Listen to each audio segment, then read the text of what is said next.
balik lagi di podcast Introvert. Oke, kali ini saya punya 2 bintang tamu nih. Kalian penasaran gak sih? Kita langsung panggilkan saja ya. Oke, bintang tamu masuk. Sehat? Ayo. Masuk. Oke, silakan dulu. Oke, jadi guys, di sebelah kiri saya itu namanya Edwina. Dia yang mempunyai coffee shop yang bernama Warkos Bahagia. Di sebelah kanan saya ada Budanya. Dia mempunyai coffee shop yang bernama Cece Danj. Oke, Budanya sekarang tinggal di mana? Saya saat ini di rumah ya. Iya. Yang anti banjir itu ya? Iya. Oke, kalau Bu Edwin? Kalau saya di Menteng dekatnya Ramadhani. Waduh. Iya. Jadi guys, aku sedang bersama orang-orang sukses.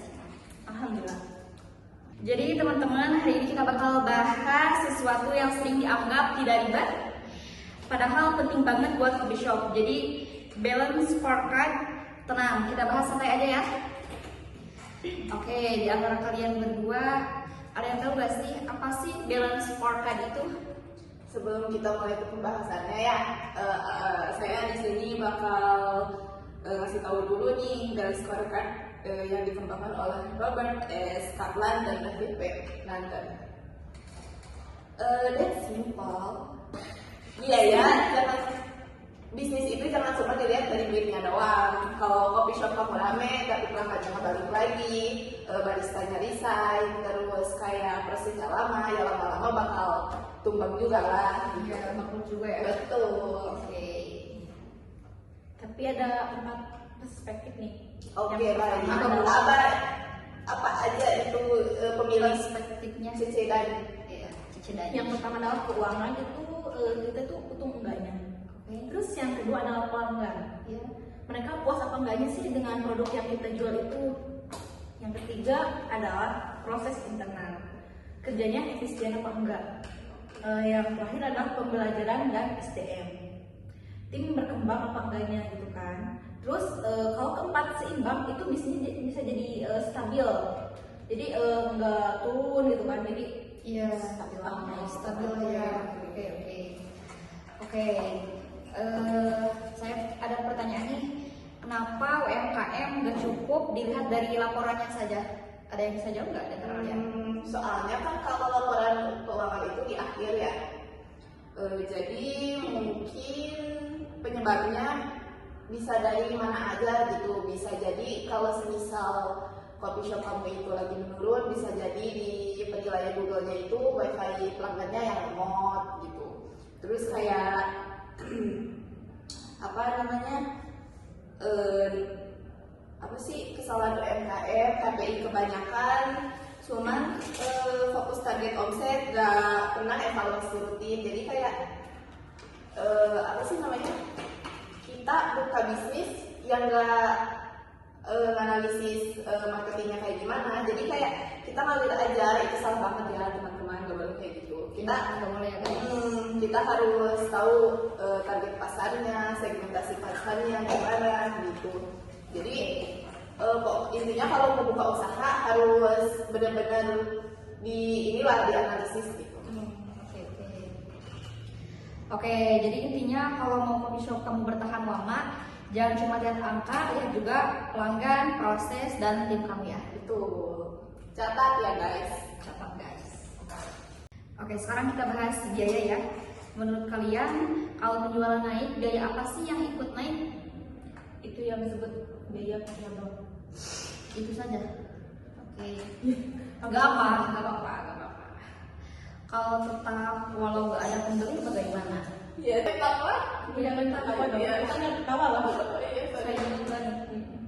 Sorry tahu sendiri. Gak apa-apa. Oke. Kita bahas apa lagi ya? Oh, aku mau kasih contohnya dulu nih. Oh, boleh. Ya. Kayak misal harga susu naik, jadi makin turun. Terus kayak kalau nggak dihitung ulang, kamu bisa jual dulu kita sadar. Ada gak sih rumus sederhananya gitu yang bisa kalian jelaskan sebagai Gini. owner? kalau semisal kita nih, semisal biasa beli susu full cream itu di harga 20.000 nih. Iya. Nah, otomatis kita bakal beli, stok banyak. Tapi kalau semisal naik harganya tuh ke 30.000 lah per liter semisal.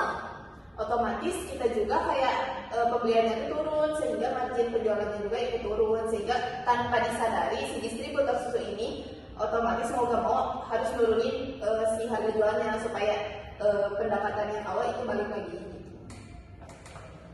Oke guys, ngopi boleh santai tapi hitung-hitungan jangan santai ya. Nice, that simple guys. Yang waras. Itu sebenarnya. Banyak UMKM yang bilang yang penting rame dulu, tapi rame belum tentu untung loh. Banyak UMKM yang bilang yang penting rame dulu, padahal rame belum tentu untung loh. Yuk, mari kita bahas sama-sama, belajar bareng. Oke. Gas. Di antara kalian ada yang tahu gak sih laba versus arus kas? Laba versus arus kas ya. Iya. Laba itu angka di laporannya, di laporan keuangan yang biasa ya. I know lah gitu. Iya. Terus kayak apa namanya, arus kas itu uang benerannya, kayak real uangnya gitu. Kalau laba itu si angka keuangannya gitu.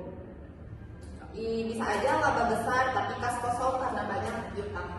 Oh, seperti itu ya. Tuh. Coba ada yang tahu gak sih laporan wajib UMKM itu seperti apa? UMKM yang bilang yang penting rame dulu, padahal rame belum tentu untung loh. Oke, di antara kalian berdua ada yang tahu gak sih laba versus arus kas itu apa? Laba itu angka di laporan, arus kas itu uang beneran di rekening.